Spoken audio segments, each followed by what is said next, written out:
Council workshop. It is 6:16. And we do have a quorum. Council, we're going to take a quick look through the agenda. We do have discussion of the consent and regular agenda items. Item C1, recognition of the AARP Backyard Cottage Design Competition winners. We'll be recognizing those folks out front. Item E, consent agenda. Approval of professional services agreement. We have the minutes, of course. Item 2 is Half & Associates in the amount of $121,000 for Timber Creek East. There are no questions. Item 3, professional services agreement with Half for preliminary design services related to Summit Avenue Boardwalk improvements.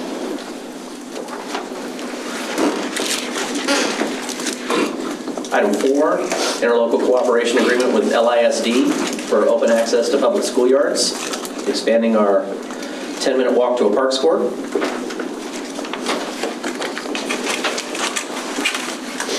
Item 5, interlocal cooperation between Lewisville and the City of Denton for an award of the Department of Justice Assistance Grant Funds, roughly $21,000, I believe, for first aid materials and kits for the officers, and I believe some of our fire department.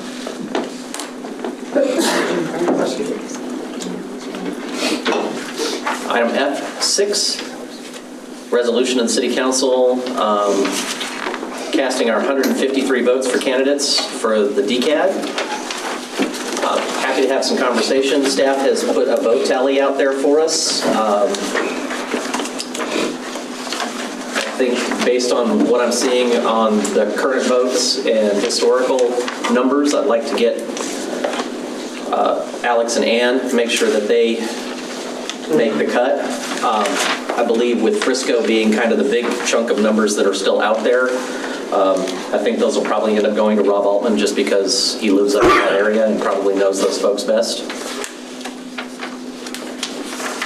So this is kind of hard to see. So Alex has 664, yep. Ann has 618. So there are 2 other people that have more than that. So they are number 3 and 4. Yep. And how many? We've got 183. But how many people get selected? The top 4? Top 5. So if you've got 650 to 700 votes, you should get in. Are we just going to split this? I'd like to weigh Ann's just a little bit more because Alex has got about 46 more votes than Ann does. So I'd like to kind of get them both in the same ballpark. Can we put any votes toward Ray, given that we... I don't have a problem putting some votes to Ray. I just don't want to put many to him. I think it's... There's some numbers. I think that we're just going to deplete our votes because whatever we give him is not going to make a near difference. And I'm okay with giving him 5 to 10 votes if we want to. If we think that's not going to make a difference in the overall tally, there's 2 that we like are they're in the 650 to 700 range already. Yep. I guess Ann's a little light, but yeah, because not all 5,000 votes get cast. Yeah. So right now we're on track to be 4,300 votes, which is less than last year, which was roughly 4,500 votes out of the 5,000 that were cast. I think we should mark if we just gave him something that would be. I'd be okay with 5 to 10. Yeah. Okay. And I was going to say something else to think about. If you look at some of these tallies, I've seen others that just provided 1. Yeah. It's just, I think it was probably a symbol thing. Well, it's a tactic. Okay. If you have voted for a board member, then you can initiate a recall. If you have not voted for that board member, you cannot initiate a recall. Okay. That's interesting. Which is an interesting little tactic. That's what that means. That's what that 1 can mean. It's definitely what the 1 from LISD means. Yeah. That's what I'm doing. Interesting. So So I'm okay with figuring out the math and making a recommendation on votes, but I think we need to put those between Ann and Alex just to make sure they get on. Yeah. I think Rob's got it. I mean, something could happen, but I have not heard anything from Mr. Martin regarding any other votes that he thought he was going to have. So, all right. Other questions or comments on item 6? All right, and we have reports, city council and staff. We also have the semi-annual report in our packets for Capital Improvement Advisory Committee. And we do have closed session tonight. We do. And that is the agenda. If there are no questions or comments, we will go ahead and move into the Centennial Celebration Update. Mr. Kuhnke? Thank you, Mayor and Council. And I'll be co-presenting this evening with Library Director Carolyn Booker. I do have a delicious-looking cookie waiting for me. I can't eat it until I'm done, so I might move quickly. But if I go too fast, feel free to slow me down. I want to give you a little update on the Centennial Celebration Plan. Centennial, of course, is 2025, 100 years after we became officially a city. But we are in the midst of the Centennial Celebration launch right now. Just a couple reminders of how we got where we are today. First off, every program that we're looking at, every activity, every project, meets one or more of these 5 major elements. And you'll see that they're all really geared toward engagement. The idea is we want to involve as many people as possible in this celebration in some way, as volunteers, as attendees, reading about it, hearing about it, thinking about it, just seeing it as they drive down the street. We want to engage as many people as possible to make this a true community-wide celebration, that it's not just a few people having a party and everybody else is looking in. Everybody's invited to the table at this particular activity. We also knew that city staff, we've got a great city staff. We could pull this off, but the workload is pretty high. We like to get help. We like to get input. And we want to involve the community in planning its own party. So we opened it up, and we got 40 applicants. We put all 40 of them on the committee. Right now, we're at about 37. We've had a few that had to step off, had a couple that were added on. So we're holding pretty steady. And we divided them into these 9 subcommittees. Some people are on 2 subcommittees. There's 1 person on 3. We discouraged 3 because 3's a lot, but they felt very confident and they're doing great. So 9 subcommittees, and we're going to go through each of those subcommittees briefly to kind of update you really not on everything they're doing, because there's some stuff they're doing that's not going to happen for a year, and all they know now is there's an idea. But we're going to give you updates on projects that are showing immediate and current movement, especially things that are coming up in the near future. So you know what to expect as we're moving forward. And Carolyn, I believe, is going to take over at this point. Real quick, James, are those committees all closed now? Or if somebody wanted to join, they can email us and we'll find a way to get involved. We had somebody about 2 weeks ago. Thank you. But we have made a lot of progress on the projects that we've started. So on each of these committees, we're going to show you on the slides who's participating and who's the staff liaison as well. So you can read that on the screen if you're interested in seeing who out there in the community is involved. So the first one is community partners. This is Denise Helbing's committee, and they're working. One project is to get the local schools involved in learning about our centennial and either participating in writing something about it or an art contest. So that will probably be coming a little bit later next year. And the big one that they're working on now is commissioning a play to celebrate the story of Lewisville. So they will be working with Lewisville Playhouse to find a playwright for it. That's going on right now. And then Lewisville Playhouse will direct and cast and produce that production at the Lewisville Grand Theater, and most likely in the Black Box in September. Basically, it's going to be really exciting. It's going to be a play that we own, and we could use it this year as well as in future years to celebrate Lewisville. The next committee is education and training. This committee is working with our students in our Lewisville ISD schools, private schools, as well as homeschoolers, really trying to write a lesson about Lewisville history for them to use in the curriculum. So we're meeting with Lewisville ISD on that, and we'll be meeting with other people. This committee also is working on doing book displays in the library to celebrate over the course of the year. So they're brainstorming on what would get people reading and learning about Lewisville, how we connect into that 100-year celebration. Next is publications. This committee is working big deal on the book. So you are probably familiar with the Marco book that took place. This will be another Marco book celebrating the history of Lewisville. And again, this is where that other committee ties in with the curriculum. This committee may also do some other printed materials throughout the course of the year. But again, the big deal is the Marco book. So we're going to use the same characters. We actually have the same authors and the same artist as we used in Marco's Big Move. This came out in 2019 for the 2025 kickoff process.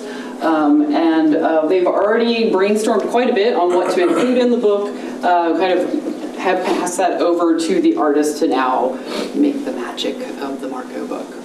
So that will again be coming later in fall 2025. We'll give them some time to work on making something special for us. Okay, next one is largely a Parks and Recreation initiative with Erica Tang as the coordinator. Special projects. So this one's pretty exciting.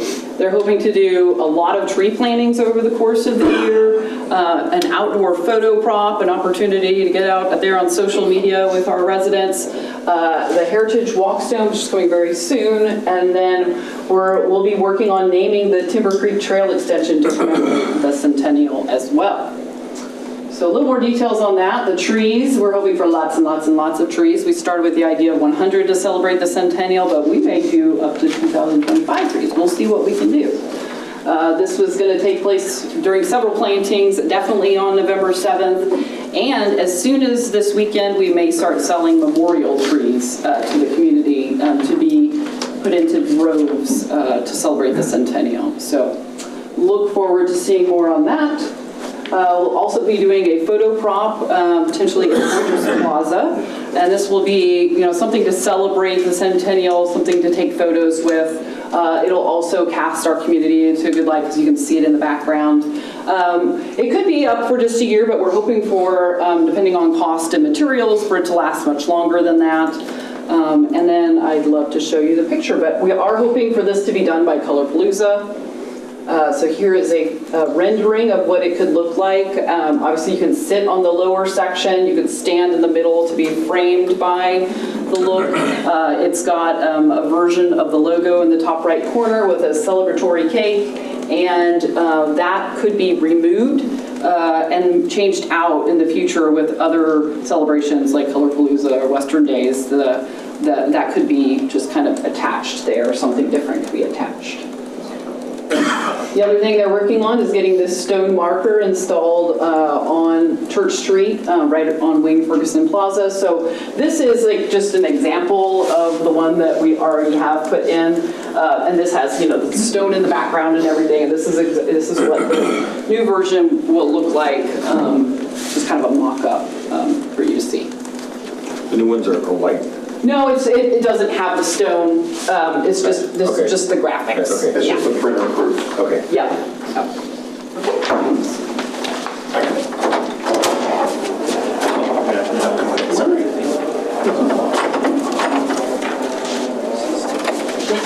I'm back. One thing I didn't mention, and I know this group. I know when the committees come up, you're looking at these names, trying to look for new candidates for opportunities in the future. What's really cool is about half of our committee members, this is the first time they have volunteered for a city committee or event. And we have some residents who have lived in Lewisville less than 2 years. We have some that have lived here more than 40 years or longer. I don't ask them after they get to 40. We have people all over geographically. There are Castle Hills residents, there are Valley residents, there's Vista Ridge Estates residents, everywhere around the city. So really good representation, but especially the fact that, again, half of these names, I'm still learning their names because they've never been involved with the city previously, now they stepped up. So, finance and fundraising, very quick. Their main objective is to make sure we follow the rules. They're also there if there's a need for fundraising at some point, or there's an activity that the committee wants to do that's not in the budget and we're not able to fund it, they can go out and do fundraising, or people make donations to it, which can happen. But primarily they're there to make sure we follow all the procurement rules and all the city policies and don't get in trouble with that. Event planning. One of the biggest committees you see here, Darren Watkins is our staff liaison for that. Very active group. They're going to be active all throughout the year because one of their things is they want to have a centennial presence at the major events. Not every single event, but all the major ones.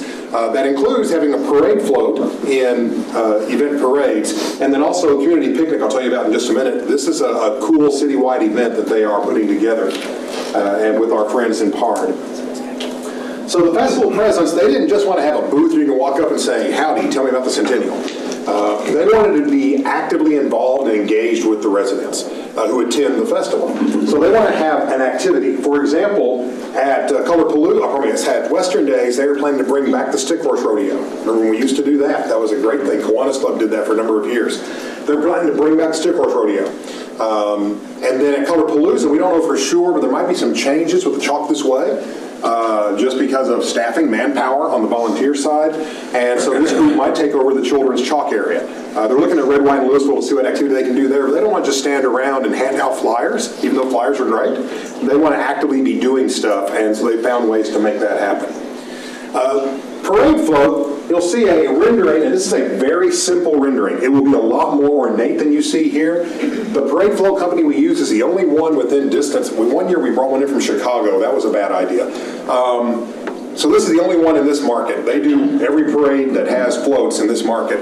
And they will give you a little sketch like this, give you a concept, and then their designers go to work, and you don't know exactly what they're giving you until they show up that day. But it's also like this with enhancements. We've never been disappointed in their float. You'll see the birthday cake motif here, the 100, you'll have the Centennial logo, and Centennial committee members will be riding on that float and tossing candy, because if they don't, well, then what's the point? But there will be 4 times we use this, not just Christmas this week, this Saturday, but next year it will also be out for the Cattle Drive Parade, Homecoming Parade, and the Christmas Parade again. So we'll get good use out of that float. Got a nice discount going 4 times. And then the community picnic, this has now been scheduled for Saturday, May 17th. We don't know the exact time, somewhere in the 10 to 2 window. It might be a 2-hour, 3-hour, but somewhere in the 10 to 2 window, out at Memorial Park, which gives us some great advantages if the weather does not cooperate, which of course we know it will. But if it doesn't, we've got the chance to move some things inside. There will be a giant birthday cake that will be inside for health reasons, because we don't want Chris McGinn hunting us down. And there will be with it a smaller companion cake to be gluten-free, because we want people to feel like they can participate in this activity. You see the other things will be a live swing jazz band. There will be a popcorn vendor, the LCPAAA, the Citizen Police Academy Alumni Association, plans to be out there giving out hot dogs. But we encourage people to bring their own lunch, because one hot dog will not fill most people up once you get past about 2. So bring your own picnic. You're ready to have a great time. There will be some fun stuff for the kids to do, face painting, inflatables, the plowman, and then of course the giant birthday cake. And that's May 17th. You'll hear a lot more about it as we move closer to that day. Historical preservation, another big group. And this is where we wanted to make sure that it's not just we're saving the history for the future, but we're sharing it with the present. And we're getting people who were here for the past who are helping to move that story along. Actually had somebody about 3 weeks ago come in, and they had a couple of old items that they'd been holding on to for more than 50 years. And I said, these are beautiful. Thank you so much for thinking of it. I said, well, actually, I didn't want to, but my kids said, we don't want that stuff. I went to my grandkids, and they would look at me, and I said, here you go. And so now, those items we preserve for another 50 to 100 years. So it gives a great lifespan, and it means even if their grandkids didn't want to look at it now, in the future they can, because it will be preserved. So they're looking at photo recreations, a history video, history exhibits. You hopefully saw a very small exhibit just outside the doors here in the atrium. If not, stop by, take a look. Just a few of the more recent. We're getting something new every week now. Well, something old every week now. But these are some of the more recent additions. Historical markers, Old Town discoveries, and Lewisville landmarks. We're going to hit on several of these because this is moving fast. History exhibits. We're going to have 4 rotating history exhibits, mostly flats, which that for exhibit space means printed items you put on a wall instead of in a case like we have outside here. There will be 4 of them rotating among locations. We know 3 locations, the Library, Thrive, and City Hall. The 4th location I'm still trying to nail down, and hopefully in this next week I'll be able to do that. And you see the 4 categories there. Lewisville in the 20s and 30s, when we first became a city, looking at the census records and photos we have from that. Impacts of transportation, how people got to Lewisville and how transportation brought people to Lewisville. Planes, trains, automobiles, and covered wagons. Growth measured through aerial images. I actually I edited the script for these last 2 this week. So great aerial images from 1900 all the way up to 1977. And then Maritime, this is Lewisville in time of war. Lewisville and Denton County have responded every time there's been a call for that. And we got some great images, newspaper clips, photos that will help tell that story.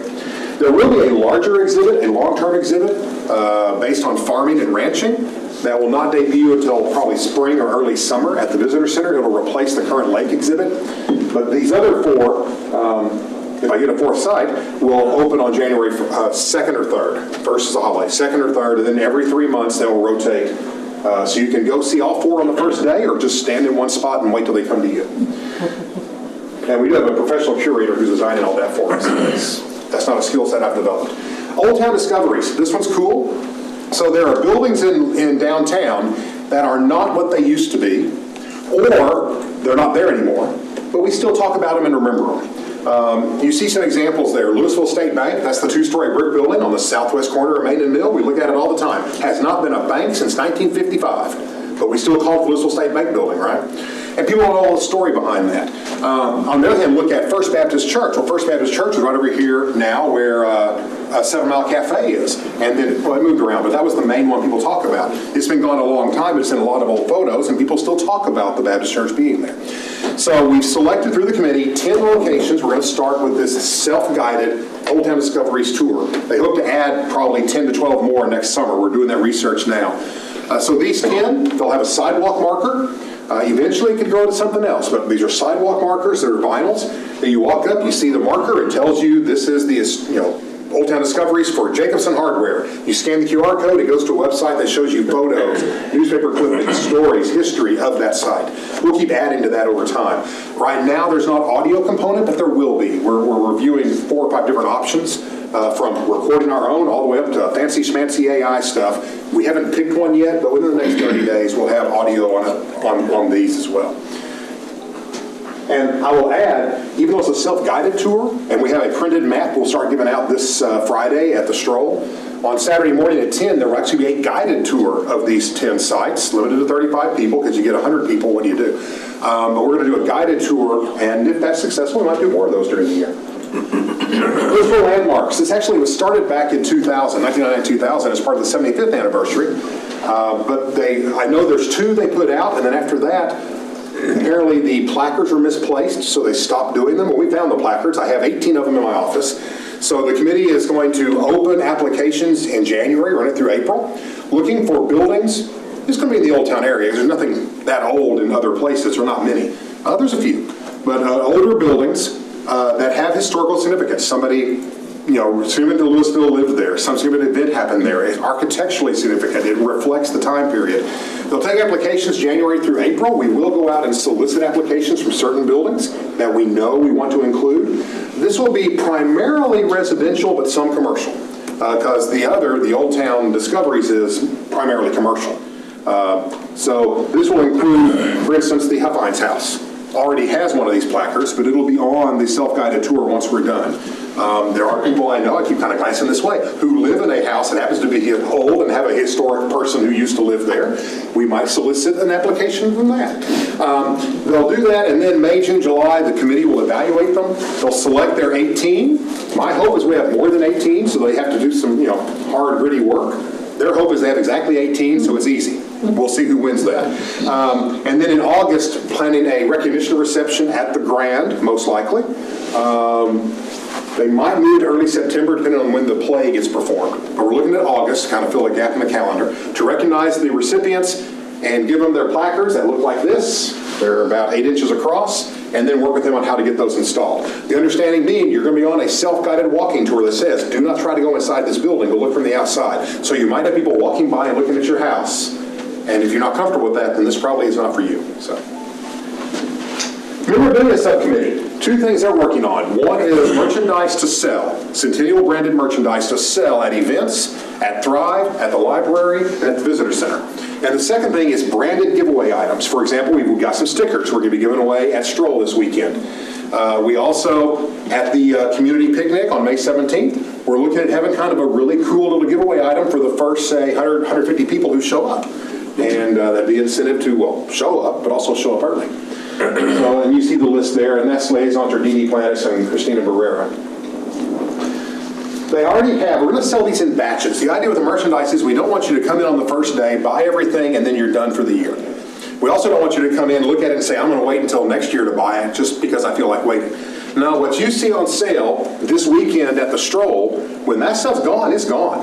If it sells really, really well, we'll buy more like it, but the second batch of materials will be different from the first batch. So they are limited. I'll point out one in particular, and we pull up a picture on the next slide. You'll get to see that. You see the list of what they've got for the first batch, and we're working on online sales. It's not ready yet. We'll have that available within the next 30 to 60 days. We're trying to make that happen. Here's some of the here is most of the merchandise. This is a collapsible pet bowl, because there's pet lovers. This is a really cool black hat with the brown leather patch on it. These are two mugs, a white and a green, and the green will be available at Stroll and St. Patty's. So if you like it, buy it. There's fewer of the greens than there are the whites. Whites will be available all year. And then we have rubber ducks in 3 sparkly, glittery colors, because kids like stuff too. That'll be priced where kids can buy it and enjoy it. And maybe we'll see a few of them in the Ducky Derby. We'll see how that goes. Also have shirts. Got a black hoodie here with the logo on the front. And then we have 2 different shirts. We have the charcoal gray with the logo on front and back. And we have the black shirt with the logo on the front. And this picture of the interurban station that was taken in 1927. It was 2 years old when that picture was taken. So those will be available at the Stroll on Friday is when those will first be available. Public Relations Committee. Matt Martucci and Melinda Stevens are our liaisons for that. They worked on the logo that you have seen multiple times, but also on how to deploy and use the logo, the Centennial website, and then the Been Here Business window decals. And all of these are like right now happening items. So the first one, there's the logo. There's the banner pairs that have been approved. The plan right now is to put them on all the poles on the City Hall grounds and leave them all year. To put them on the intersection poles all around the city and switch those out when we have an event. So that Centennial has a permanent visual presence and it also reduces our costs of changing things out. The plan might be adjusted as the year goes on, but those are the pairs we're looking at for the banners. Just so you know, there's the interurban station again. This is a guy standing in front of Lewisville, First National Bank Lewisville. This is the inside of Lewisville State Bank, and this is Eileen Nowlin. She was a teacher here in the 20s before she moved away to get married. So that's going to come out. The website, it says it here, it's supposed to launch this week. Well, it actually launched Wednesday. So if you were to go now to, well, when I'm done talking, and not during the council meeting, LewisvilleTX100.com, you can see the website. And we'll be adding some things to it. But things that are on there right now, there's a calendar of Centennial events that will continually change during the year. A timeline of Lewisville history by decade. A digital photo gallery by decade. So we have probably about 400, maybe 500 digital images in our collection. This is only going to have about 100 of them, maybe 130. Broken, because some of them we don't know when they were or what they are for sure. We're trying to figure that out. But it's got some good ones in there. And photos you might not have seen before. Then there's also a digital tour of our Lewisville collection physical archive, the items out front, for example. Again, we have more than 1,100 items. This is not an 1,100-page document. We're just putting selections. I think we picked about 50 to start with, and then Brian knows about a dozen. We're adding more to go along. So that'll evolve throughout the year. There will be a share your story section. People will tell us about what it was like growing up in Lewisville or some event that happened they thought was really cool. Or if they have items they want to share. If they want to donate an item because their kids said, nah. Or if they want to loan us a photo or a video that we can then digitize and get them back the original and keep the digital, they'll be able to do it through that site. And merchandise sales is not there yet because the online sales version is not available, but it will happen. Business decals. This is to get the business community involved. And we're actually going to be distributing these Wednesday morning here in the Old Town core. And it's a decal. This is 6 inches across, not 8. The floor thing is 8. This is 6 inches across. And as a business operator, you can use a Sharpie and write in here how many years out of Lewisville's 100 you've been in business. So Old Town Barber, 1. Beasley's, 80-something. I don't know. It's a big number. Huff Hines could say 98.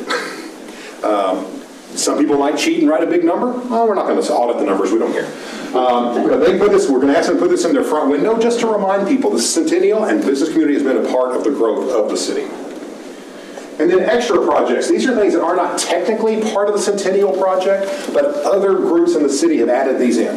So, for example, the Featuring Jazz Orchestra Society silent film. I'm excited about this. Lewisville Grand Theater was able to work this into their presenting series this year by moving some things around. And this is a silent film, The Freshman, that came out in 1926 or so, right around the centennial year, and or the incorporation year. And they'll show that. It's very slapsticky, fun comedy. And it's a silent film, there's no talking. So in the old days, they'd have a musician, a pianist, an organist often, that would be playing the score. Instead, we'll have a live jazz orchestra playing a score as you watch the movie. Tickets are going on sale this month. This is going to be a quick seller. I'll tell you right now, it's one show on March 7th. So if you are interested in this, buy it as soon as it's available. And then projection art exhibit, the Arts Advisory Board included this in the public art work plan that you approved with this year's budget. And this is, they're working to find an artist who will do with projectors and project video onto the front of City Hall, and it will not look like City Hall anymore. If you've been to Disney and seen what they do on the front of the castle, yeah, it's not really that cool, but it'll be good. It'll be really cool, but we're not Disney. We don't have millions and millions to throw at that. The Well House conversion into Auxiliary Visitor Center, again, not technically part of Centennial, but it's perfectly timed and it's historical. And that's probably in July we'll have that happen. And then Old Town Entry feature, the first one, we still think is on target for a fall to winter installation. We're going to push hard to make that happen. And if we miss, we miss, but we're trying. We're taking a swing. If you don't swing for the fences, you can't hit the ball, right? Upcoming events, just to mark your calendar, and we will keep putting more about this. There's going to be a blast constantly. December 6th, 7th, the Old Town Holiday Stroll. January 2nd is when the rotating history exhibits open. January 15th is when we're going to have a very brief dedication ceremony for that stone going into the Heritage Walk across the way. It won't be very fancy. It's just going to be maybe a 20-minute ceremony and take some pictures, and then we get back inside because it's probably going to be cold. March 7th, I told you, the Featuring Jazz Society. April 1st, those rotating exhibits move to their next site. April 26th, Colorpalooza, on-site presence there, not just merchandise sales and information, but also some kind of activity. May 17th, the Centennial Picnic at Memorial Park. Yeah, quick question, James. Yes. I'm very excited about the drone show. Yeah. So is that both days, and is it the same show both days? The drone show, well, remember, Holiday Stroll on Saturday ends after the parade. So there's no nighttime activities on Saturday. It's Friday night, and for those who haven't seen, we've added a drone show, Santa's Sky Spectacular, I think it's called. And it's going to happen at the beginning of our nighttime ceremony Friday evening. So I think it's 6:15 to 6:30. It's a hard time. They've got it programmed in because they have to get clearance and approvals. And then after that, we will have the downtown light, Old Town Lights with the mayor and Santa. And then after that will be the movie in the plaza.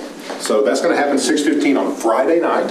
We'll let people know drones are cool, but they're very directional. So you really want to be in front, and the front will be Wayne Ferguson Plaza. So very similar, same location, similar concept to the July 4th, Red, White, and Lewisville fireworks that we do.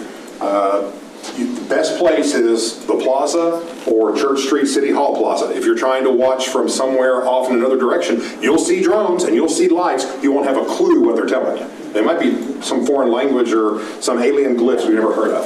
You said there's a movie in it? Yes, we do a movie in the plaza after the lighting. I pushed for Die Hard, but gunfire, and explosions, late at night, and little kids. It's Home Alone, I think, is our movie, which is very Christmassy. We could just do a Hans Gruber drop, like the New Year's ball. I'm with that. Well, my cookie's calling. Are there any questions that Carolyn or I can answer for you? Council, any questions? Do I? Any questions for I've got the team? Oh, yes. I've been hearing from Councilwoman Kate quite a bit. Appreciate all the work and appreciate all the volunteers and what they're doing, and of course the staff and all their time. I'm especially excited about the community-wide picnic. I think that's a really cool. He just wants the cake. We'll save you a slide. Well, and on behalf of the committee, and I think Carolyn will back me up with all the liaisons as well, we really appreciate the fact the council just went all in on this. I mean, didn't go crazy, but said, yeah, we want to do this and make it good. Don't just go out there and have a little popper and drink some champagne and go home. It's a big deal. Wait, was that on the It table? is a big deal. No, it was not. But council support is very important, and we really appreciate the fact that you're backing this. And this really is obviously a once in a lifetime thing for a city. You never turn 100 again. It's a generational thing.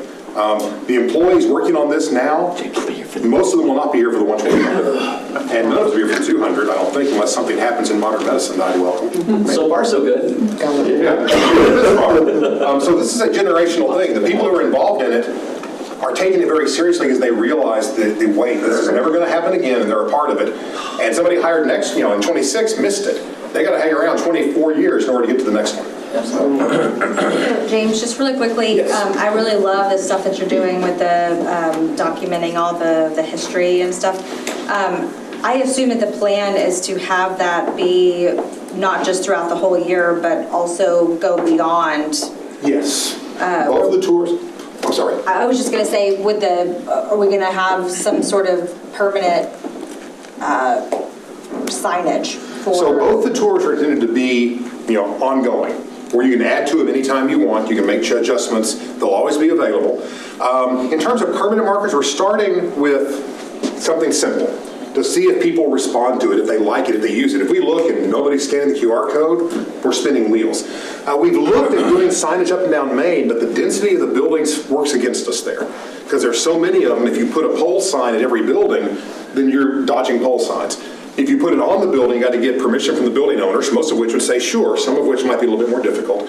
But what some cities have done, I've seen this in Savannah, I've seen this in Bar Harbor, is they'll put a gang sign, if you will, not gangs like bad, but a group sign, a clustered sign at the corner.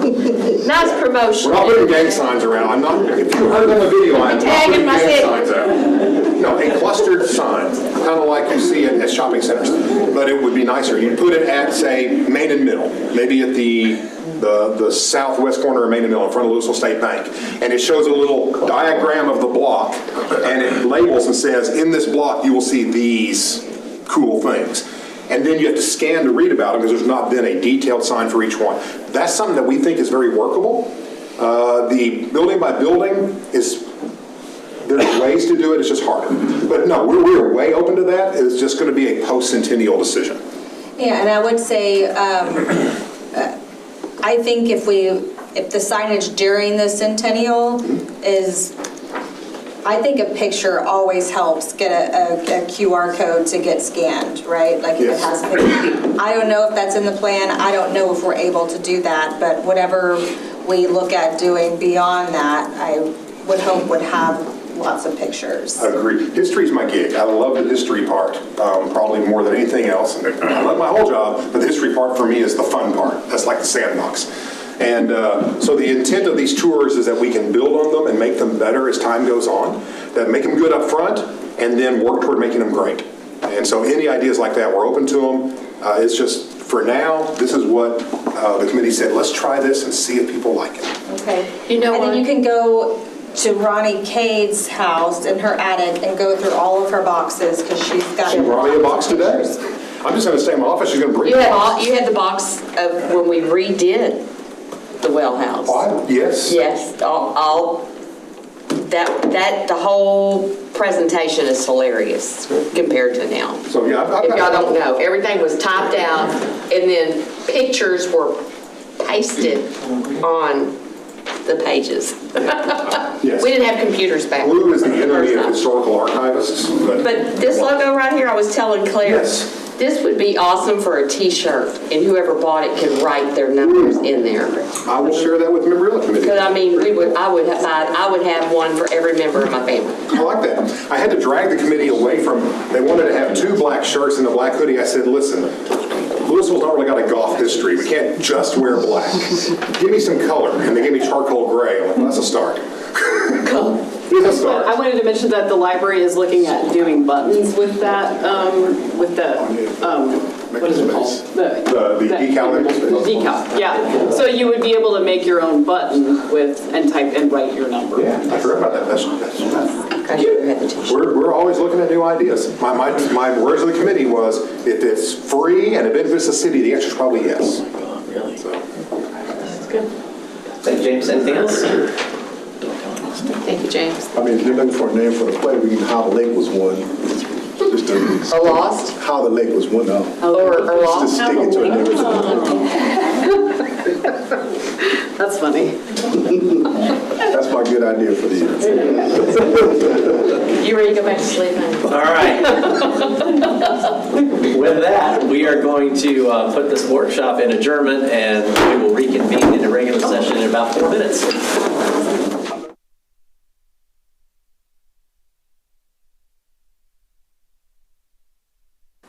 All right, good evening, and we're going to call this regular session of the Lewisville City Council to order. We do have a quorum.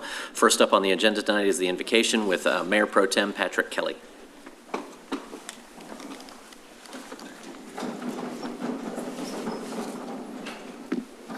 Please join me in a moment of silent contemplation.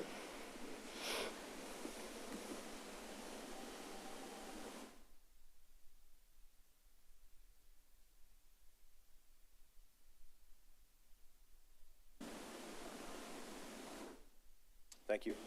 Deputy Mayor Pro Tem Kate. Please join me in the pledge, United States and Texas. I pledge allegiance to the flag of the United States of America and to the republic for which it stands, one nation, under God, indivisible, with liberty and justice for all. Honor the Texas flag. I pledge allegiance to thee, Texas, one state, under God, one and indivisible. I am hearing drums. Look, see? I don't hear it. Doesn't hear it. I can't hear it.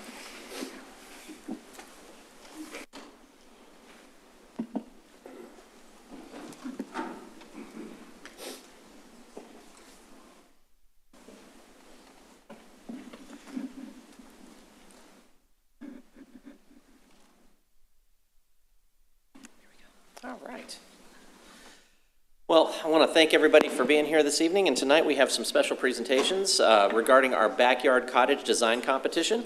We hosted a backyard cottage design competition in a partnership with the American Association of Retired Persons, AARP. Just so you know, if you are younger than 55, you can actually become a member of AARP and get a lot of great benefits. I have a friend who turned 21 just last year, and she signed up, and she's getting all sorts of hotel rebates and stuff. It's pretty awesome. So anyhow, with that, the competition here ran from August to October, and we had staff engaged in all sorts of events. So I want to thank staff for doing this. I want to thank all of our volunteers that were out there getting the word out. We had a tremendous batch of folks that came and gave us some great ideas. And I think what's really important about this project is what it will allow to have happen. A couple of years back, we went and redid all of our zoning. We made it easier for folks to do infill housing. We made it easier for people to have accessory dwelling units within their homes. And in the intervening couple of years, we've had 2 or 3 folks take us up on it. But we want more. We want more opportunities for folks to stretch, maybe have multi-generational housing, maybe have the ability to generate some revenue and still, keep their home. Maybe have their kids who've come back from college and have 3 of them living in your house right now with you. But giving them an opportunity to have a space where there's a little bit more room in the neighborhood. So a lot of different opportunities and flexibility for folks who own single-family homes in Lewisville to create more flexibility for them. And I think it's a wonderful tool. But it's also kind of intimidating to figure out how to build a tiny home and what are all the rules associated with it, and come to our planning department, who are amazing people and so generous with their time and available. They make this really easy, but it can be intimidating. So to be able to come and say, hey, look, we have a bunch of different options that are fairly turnkey once this project is done, to be able to say that to our residents and give them a place that they can go on the website and see what it would look like and how it would work, I think that's wonderful. And I want to appreciate everyone who took the time to create that opportunity for your fellow Lewisville residents. And you know what? Other cities are going to be looking to us about how this worked, and they're going to try and replicate it, I'm sure. Of course, we had amazing judges, so thank you all for your time, for all of our judges who were there. And we'll go ahead and take a look at the following. I think we've got about 10 different awards, but not everybody is here, so we'll go ahead and move on. So here we go, our design winner for the youth category. And if you are here, come on up. We have Wendy McBreen. So here's Wendy's Backyard Cottage Design. So very exciting to see that one. Lots of fun. Come on up, sweetie. Thank you. Appreciate you. Now, if you would, just come on over this way. We're going to do a picture after. So, great job. Nice parenting, making her solo. That's awesome. Love it. Got to build that independence young. All right, next up we have Shane Duggan, and this is our student category. Shane, if you mind coming on up here. This has got a little Mickey Mouse vibe. It's really cool. I love it. A lot of curves and designs. If you wander back that way, that'd be awesome. Thank you, sir. Next up, we have Cheryl Vaca, and she is our adult category. Oh, I dig this. I can't wait to see these. Did we lose Cheryl? All right. We might have. That's okay. That's all right. We'll make sure to get her award. Next up, we have older adult category, Lynn Lucier. Or as I would prefer to say, seasoned adult. Lynn, thank you so much. Appreciate you. If you could kind of wander back. We have our design student, so somebody who's going to make changes in the world like this all the time. So Shane Pellerin, I hope I got that right. Shane, do we have you here?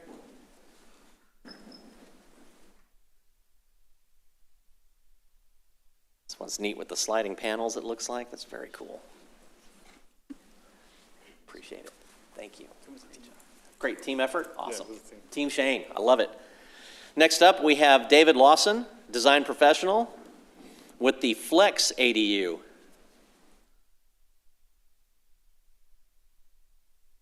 Love it. Lots of shade structures in that one, which I love, the overhangs. Next up, most creative, we've got Cooperative Works. And they are not here this evening, but as you can see, something kind of a little Frank Lloyd Wright with the bricks going on there. And then we've got a little mid-century modern look here with Most Accessible with Randy Saffel. Thank you, Randy, for that. And then we've got Most Sustainable with a rooftop garden, obviously there, and that's Robert Miller. And then People's Choice, we have Peyton Perkins. You can see here we've got elevations all in there. I wish I had these drawing skills. Peyton, you're awesome. And as you can see, even with a tiny home with 700 square feet or so, you have a tremendous amount of flexibility and design choices that you can put into your neighborhood, something that would match or maybe even stretch the design capacity of your home and your space. So hopefully a lot of folks will take some inspiration by this. But let's give all of our award winners a great big hand.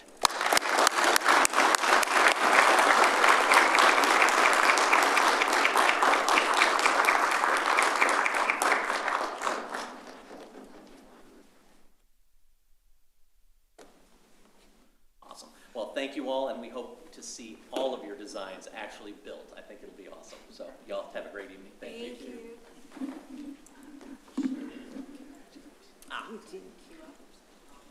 Gotcha. All right, so we were supposed to have pictures up behind me, which I never noticed because I was looking that way. But we will have these designs up on the website, and we're going to try and slide them up here momentarily if we can do it quickly. If not, Can you do it? No. if not, we'll make sure to put them on the website. Y'all can take a look there. But they are wonderful designs. They're really cool. I hope that my descriptions of them actually help you visualize them, but I doubt it.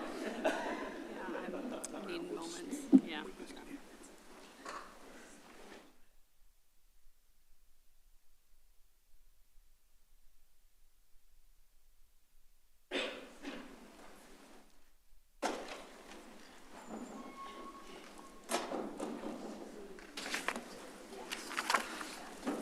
All right. I think we're going to give up on that particular technology for the evening, but rest assured these will all be on the website. We're looking forward to that.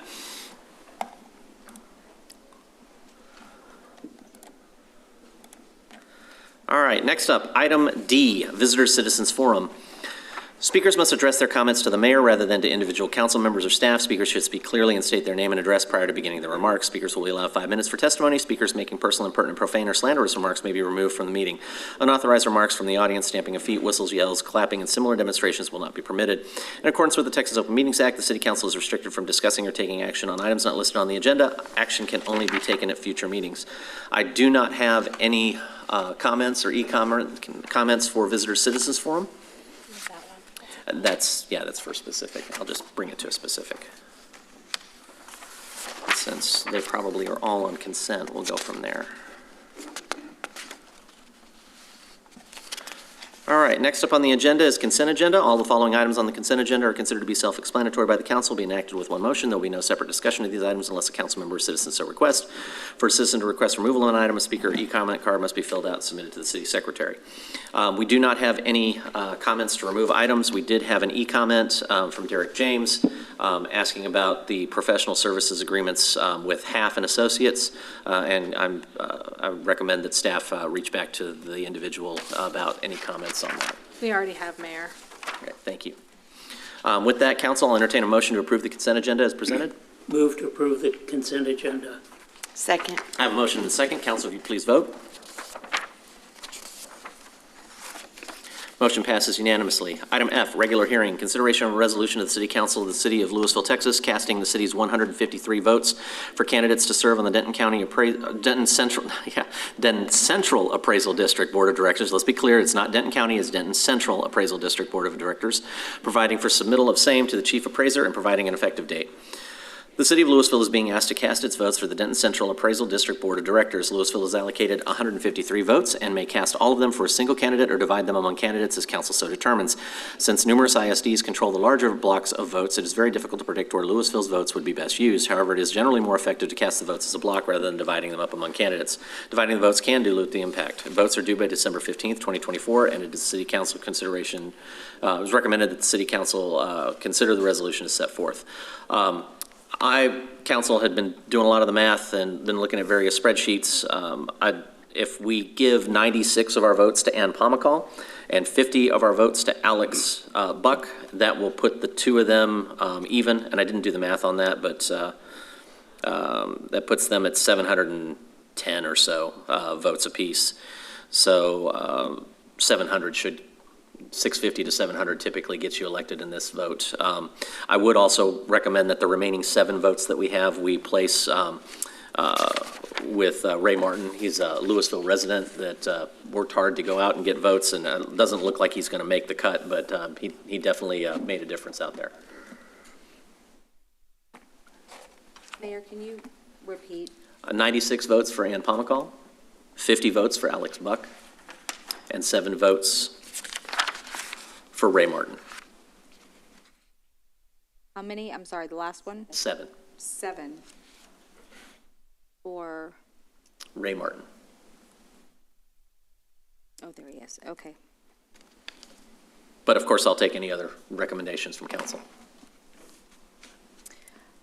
Mayor, I believe those are good recommendations. So I move to approve the resolution casting the votes for the Denton Central Appraisal District Board of Directors as follows. 96 votes for Ann Pomacall, 50 votes for Alex Buck, and 7 votes for Ray Martin. I have a motion. Do I have a second? Second. I have a motion and a second. Council, please vote. Motion passes unanimously. Thank you, council. Item G, reports. Reports about items of community interest regarding which no action will be taken. So we have our city council and staff reports. I think we'll start to my right. Councilmember Meredith? Yes, I've got some library activities for the week. Zine Scene for adults, Wednesday, December 4th, 6:30 to 7:30. Crawford Meeting Room. Registration is required. Teddy Bear Sleepover for all ages. Drop off Friday, December 6th, 3 to 4:45. Pickup Saturday, December 7th, 11 to noon. Bennett Program Room. No ticket or registration required. Friends of the Library Book Sale Pre-Sale for all ages, Friday, December 6th, 4 to 7 p.m., the Glenmore Savage Community Room. And Friends of the Library Book Sale for all ages, Saturday, December 7th, 9 a.m. to 4 p.m., Glenmore Savage Community Room. And that's all I've got. Thank you, sir. Councilmember Troyer? Yes, I have a number of items for the Grand Theater during the next couple weeks. First of all, Will Hearn's Grand Old Christmas Show presented by the City of Lewisville on December 7th. The Nutcracker Suite presented by the Joffrey Ballet School on December 13th. Children's Magic Show with C.J. Johnson presented by the Lewisville Masonic Lodge on December 17th. And as always, the acoustic jam sessions Friday night, presented by the Visual Art League of Lewisville from 6 to 9. And then there are a number of activities coming up. First of all, the biggie is the holiday stroll this coming weekend, December 6th and 7th, presented by the city of Lewisville. There's a lot of stuff going to be going on in Old Town this weekend, so encourage everyone to come out and participate and watch the activities, including a drone show and Santa Claus and the mayor lighting the Christmas tree. That's what I hear. Neighborhood Grant Workshop presented by the City of Lewisville, December 17th. Body Weight Boot Camp presented by Case Cortez, Thursdays in Wayne Ferguson Plaza. That goes through December 19th. And then there are 2 exhibitions in the Grand, the Gift of Art, an art sale exhibition presented by the City of Lewisville that runs from December 6th through the 20th. And then Small Gifts presented by the Visual Art League of Lewisville through December 27th. And that is my report. Thank you, sir. City Attorney, City Secretary, Planning, ED, Streets, Parks. Just the lake report, 84.9% full, 518.72 feet. In other words, we're going to need some rain. Pretty soon, yeah. Yeah. All right, Jim. Chief.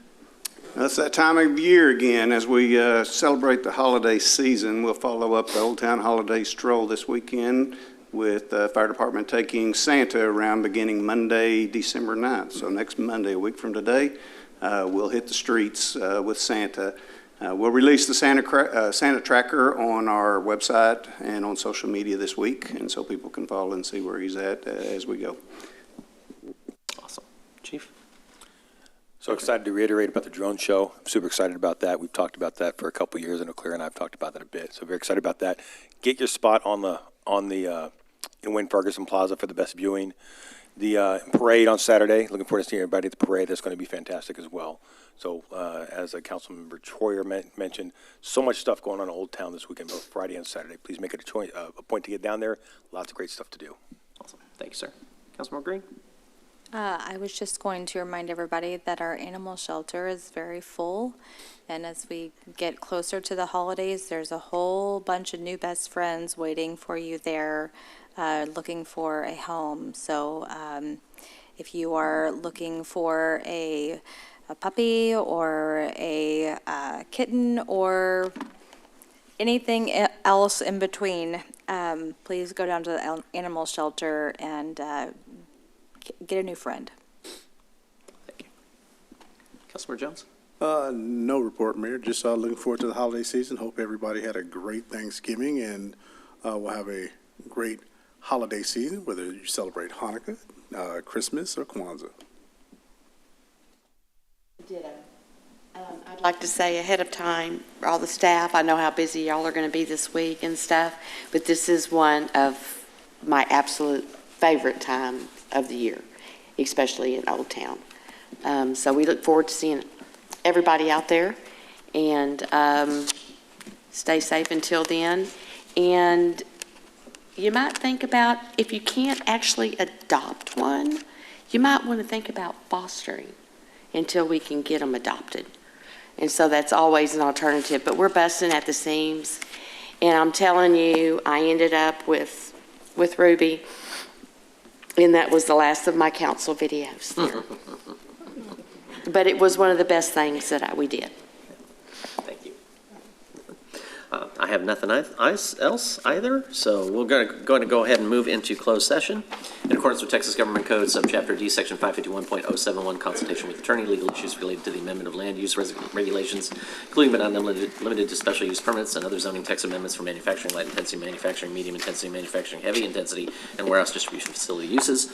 Section 551.072, real estate property acquisition. Section 551.087, economic development, deliberation regarding economic development negotiations. City Council reserves the right to adjourn in closed session anytime during the course of the meeting, discuss any matters listed above as authorized by Texas Government Code, Section 521.071, consultation with attorneys. We will adjourn into closed session and reconvene when we're done. Can you say that any faster, please? I'm trying. I think you're going a little. All right, we are back from closed session. As there's no further action to be taken on tonight's agenda, we stand adjourned.